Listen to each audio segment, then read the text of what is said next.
Sailing Mia'dan herkese merhaba. Bu bölümde bizce Marmaris'in en güzel koyu olan Dirsekbükü'ndeyiz. Mavinin tüm tonlarına hem su üstünde hem de su altında bir kez daha aşık oluyoruz.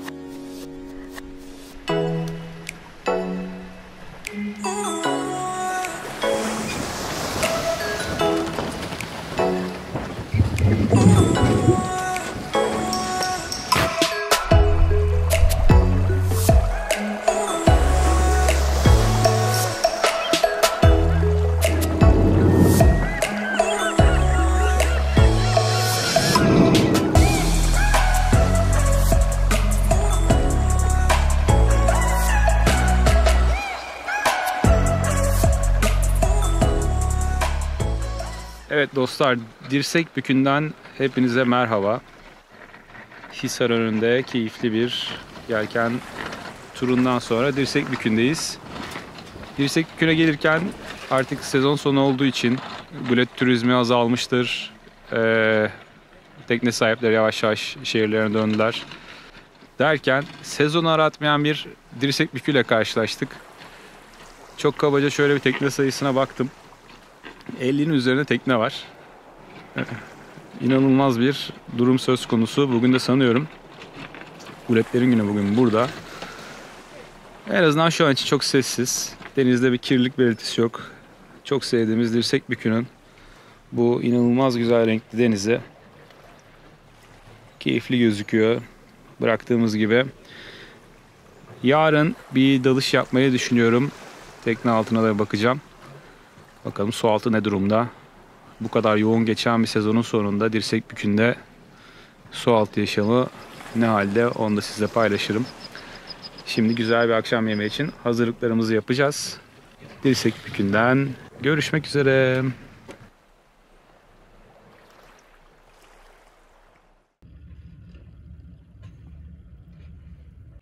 Balıklara bakar mısınız? Ve suyun berraklığına.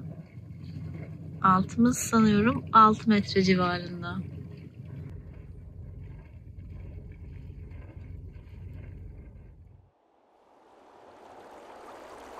Evet, Dirsekbükü'nden hepinize günaydın. Çok güzel bir sabah uyandık. Muhteşem pırıl pırıl deniz. Berrak, birazcık yazın hatıraları var. Çeşitli buraya ait olmayan objeler de gözüküyor ama olmalı dalıp biraz temizlik yaparız. Zaten bugün için bir su altı temizlik planımız var. Ama ilk önce Mia'nın su altına bakacağız. Onun dışında yanımızdaki eğitim teknesi ayrılıyor şu an. Gece bir hayli sessizdi. Çıkan tekneler var sabah itibariyle. ADK bayraklı bir dostumuz ayrılıyor Dirsekbükü'nden. Onun dışında sakin, çok güzel bir sabah. Gece biraz tabii artık mevsim gereği çiğ yağmaya başladı. Keyifli bir gün bizi bekliyor diye ümit ediyorum. Hepinize günaydın. Bir kucak bebeği bulmuş Tuna. Ağlıyor. Merhaba kucak bebeği, günaydın. Günaydın. Kendisi küçük bir bebek olduğu için kucaklarda geziyor. Ah. Göbeği de çekelim, tüm dünya görsün.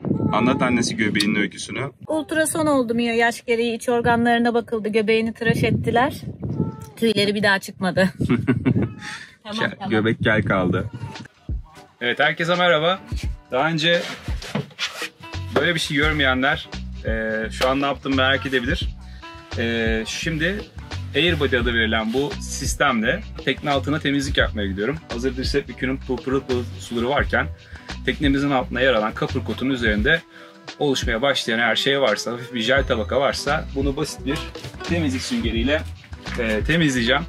Şimdi Airbody'nin kurulumunu yapacağım. Bu pratik cihaz sayesinde teknenin en alt kısımlarına dahi nefes tutmadan dalabileceğim. Eskiden nefes tutarak bayağı zor geçen bir süreçti. Şimdi çok daha çabuk, hızlı şekilde tamamlayacağımı düşünüyorum.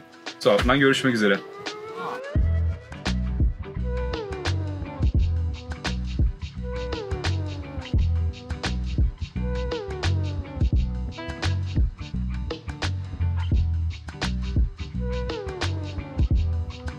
Her ihtimale karşı dalış bilgisayarımızı da yanımıza taşıyoruz. Bu birazcık antika bir dalış bilgisayarı. Sumunto'nun Gekko'su. Dalışla da ilgilenenler bunları hatırlarlar. Çok iyi bir dalış bilgisayarlarıdır. Tabii ki daha modern ve daha güzel küçük dalış bilgisayarları var şu an ama ben bundan vazgeçemiyorum. Çok sevdiğim bir alettir.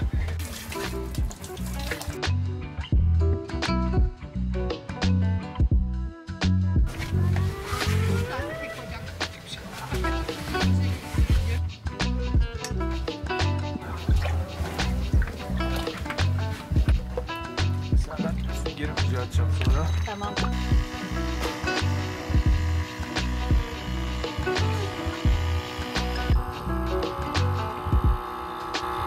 Fırat çalışıyor teknenin altında. Airbody'nin sesi de aynen bu şekilde.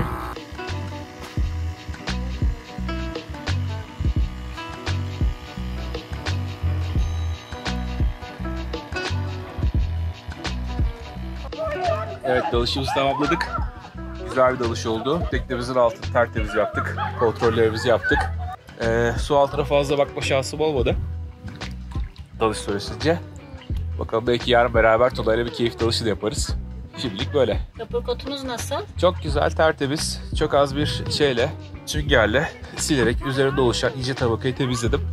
Pervanemizde herhangi bir koruma olmadığı için onda biraz daha deniz canlıları yerleşmeye başlamış. Onun dışında kaporkotu durumu gayet güzel. Süper, ellerine sağlık. Teşekkür ederim. Hadi görüşürüz.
Selam dostlar. Sezon sonunda dirsek bükünde bir kendimizce kontrol dalışı yaptık Airbody ile beraber. Buradaki malzemelerin karışıklığına kusura bakmayın, şimdi dalıştan geldik. Dirsek bükü çok yoğun bir sezon geçirdi. Açıkçası çok merak ediyordum bu yoğun sezonun sonunda su altı ne durumda diye görmek için açıkçası can atıyordum. Tek bir tarafta yaklaşık işte 500-600 metrelik bir kıyı şeridine taradık. 45 dakikalık bir dalış yaptık. Haberlerim iyi. Beklediğimden çok daha temiz. Su altına çok fazla atılmış çöp, objeyle karşılaşmadım. Tabii ki bolca şişe ve bardak var. Artık onların cam olmalarından dolayı çok fazla zararı olmadığını düşünüyorum. Sonuçta yine doğaya ait olmayan şeyler ama en azından suda çözünen, balıklara ve deniz yaşamına zarar vermeyen şeyler. Onun dışında işte çakmaklar, plastik atıklardan bir kısmı toplayabildiğim kadar topladım. Dediğim gibi durum çok kötü değil. Airbody'den çok memnunum. Ondan bahsetmek isterim. Ona özel bir video hazırlama fikrimiz var. Çok güzel bir sistem. Açıkçası benim gibi denizde yaşayan, dalmayı çok seven insanlar için, dalış sporuna ilgilenen insanlar için gerçekten rüya gibi bir sistem. Bakın dalış tüpümüz orada duruyor.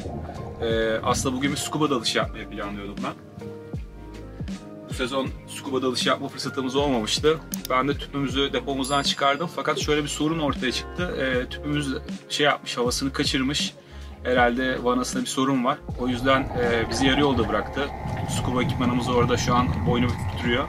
Ama sağ olsun Airbody sayesinde gayet güzel 45 dakikalık yaklaşık işte 10-12 metre, 15 metreye dokunan bir dalış yaptım. Keyifli bir gündü. Sezonun sonunda olmamıza rağmen su sıcakları hala çok güzel. 23 derecelerde falan da su. Bu mevsim için gayet güzel bir su altı sıcaklığı ve suya girmeden dalışı tamamlayabildim. Sonunda birazcık üşüdüm ama Tuna sağ olsun bana güzel sıcak bir kahve yaptı şimdi. Dirsekbükü'nde sezon sonunun keyfini sürüyoruz. Senin söylemek istediğin bir şey var mı Tunacığım? Airbody'yi herkes çok merak ediyor. Yan teknelerden hep bakıyorlar, soruyorlar işte nasıl bir sistem bu falan diye. Ben de anlattım dilimin döndüğü kadar, çok güzel bir sistem işte, tüplü dalışın tüpsüz versiyonu diye.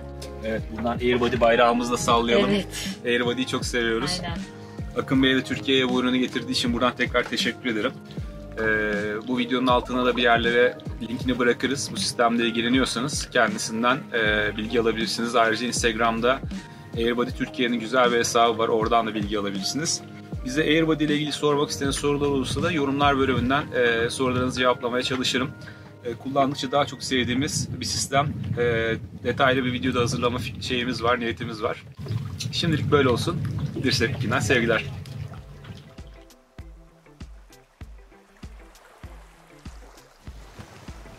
Günaydın.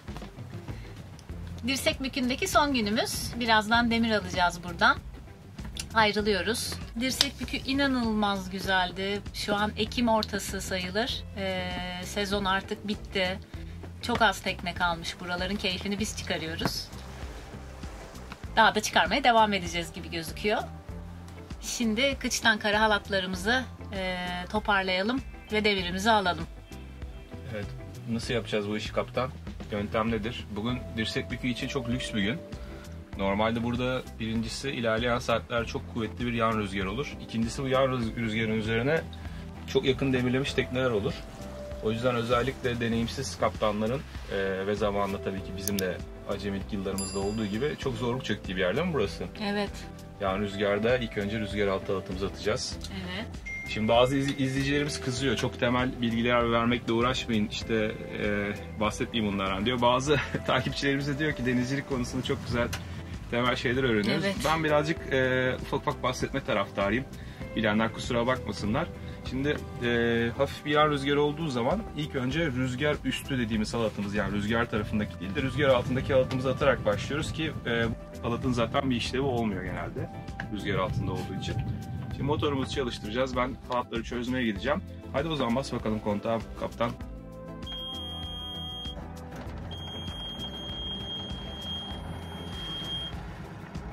Evet, şimdi beraber halat çözmeye gidelim. Tura kaptanı teknede bırakalım. Suplarımız bizim elimiz ayağımız. Normalde biz pek servis botu kullanmıyorduk. Bu sene üzücü bir şekilde iki supumuz birden patladı. Bu sup iki kere tamire gitti geldi. Maalesef hala kaçırıyor. Ama öyle ufak tefek işler için gayet güzel. Normalde sabah suyuna hiç hayır demezdim fakat artık mevsim yavaş yavaş dönmeye başlıyor. Suyun da güzelliği inanılmaz. Evet, şimdi bu rüzgar altı halatımız. Şu an rüzgar olmadığı için aslında pek rüzgar altı da diyemeyiz buna.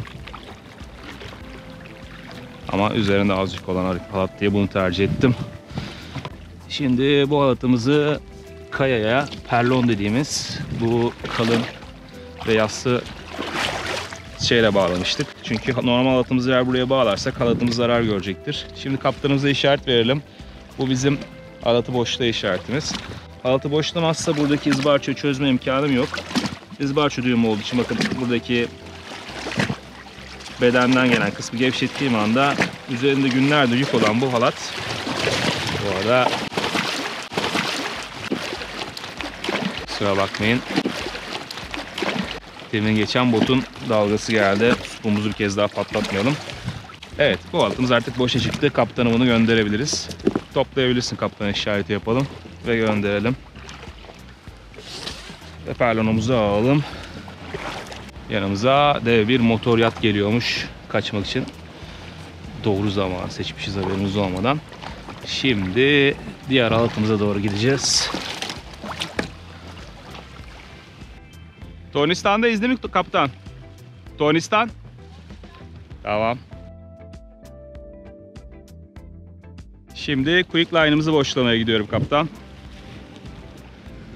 Quick line dediğimiz halat da bir marka aslında. Selpak gibi düşünebilirsiniz.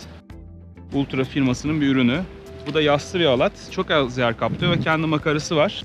Vardevele iliştirebiliyorsunuz. Çok 80 metrelik bir halatın tutacağı yere göre çok az yer tutan, mukavemeti güzel olan bir halat. Kimi denizci dostlarımız sevmez bu halatı. İşte rüzgarda ses yapıyor vesaire diye. Ultra bu halatı güncelledi. Bizde eski bir versiyonu vardı, daha kalındı ve çekim kuvveti daha azdı. Şimdi daha ince ve daha kuvvetli olduğunu iddia ediyor. Biz de yeniledik o halatla çünkü eskisi artık işini yapmayacak dereceye gelmişti.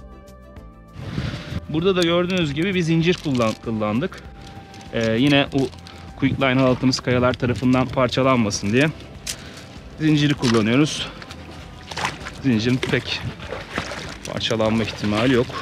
Böyle bir kayada. Şimdi Tuna orada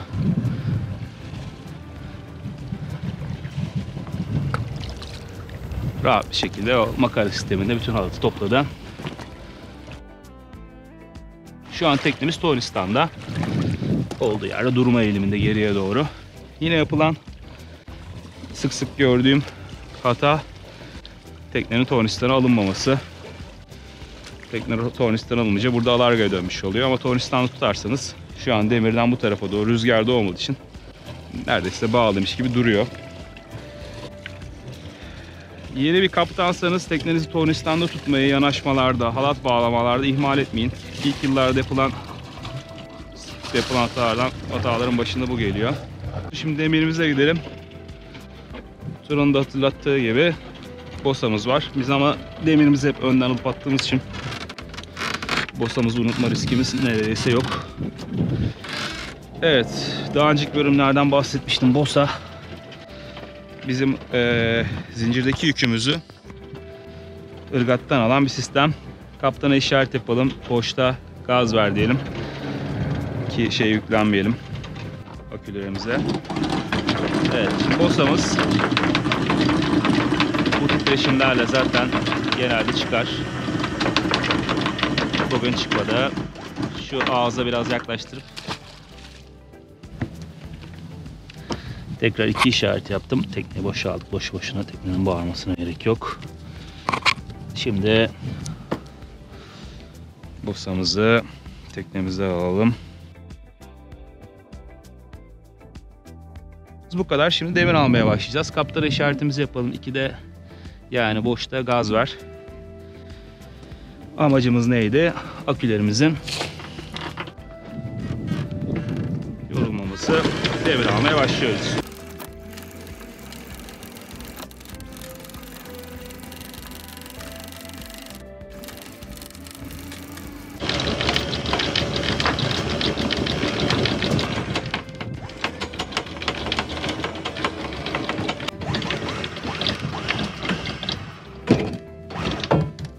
Evet, işlemimizi tamamladık. Demirimizi aldık. Ve ayrılıyoruz. Yoldan görüşmek üzere.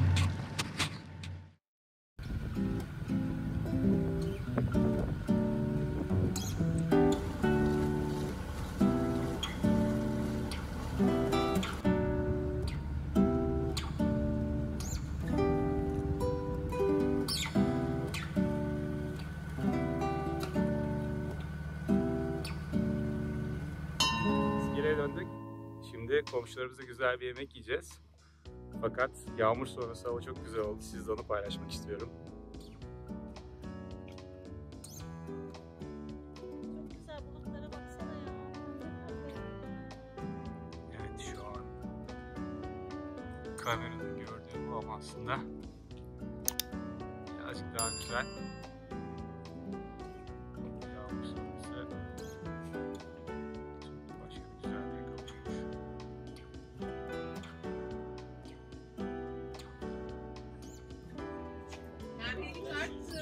Evet.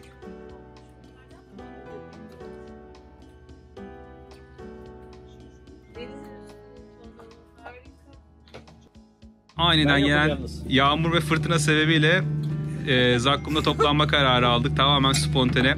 Haluk abi beni kandırdı evlilik yıl dönümümüz diye ama yutmadım. Biz yürüyerek geldik. Çizmelerimizi de onlara çekelim. Çok, Neden çizmen var onu da anlat. çok dalga geçiyor. Atla mı geldin buraya? Atımız yok ama ayakkabılarımız yandığı için bunlarla takılıyoruz. İdare edeceğiz. Madem birisi paylaşacaksa ben paylaşayım değil mi? Turgut'tan hepinize sevgiler. Tabii bir de gün batımını gösterelim. Yağmur sonrası bulutlar batan güneşin ışığıyla şu an görsel bir şölen yapıyor. Yaklaşık bir hafta önce bulunduğumuz bölgede çok kuvvetli bir yağış oldu. Daha önce neredeyse hiç deneyimlemediğimiz kadar fazla gök gürüldemesi ve yıldırım gözlemledik. Bu bölgede saatlerce süren ışımalar oldu. Bu süre boyunca her zaman yaptığımız gibi teknemizi kara elektriğinden ayırdık. Bugün iskelemizden ayrılmaya karar verdiğimizde navigasyon cihazlarımızın bir kısmının çalışmadığını fark ettik üzülerek. Maalesef bu yıldırım fırtınası sırasında düşen yıldırım sebebiyle bizim de cihazlarımızın bir kısmının bozulduğunu fark ettik. Neler yaptık şimdi onlardan bahsedeyim size. Tekne ve deniz yaşamı ile ilgili videolarımızdan haberdar olmak için kanalımıza abone olabilir, görüşlerinizi yorumlardan bizimle paylaşabilirsiniz. Hepinize Mia Teknesi'nden, denizlerden sevgiler.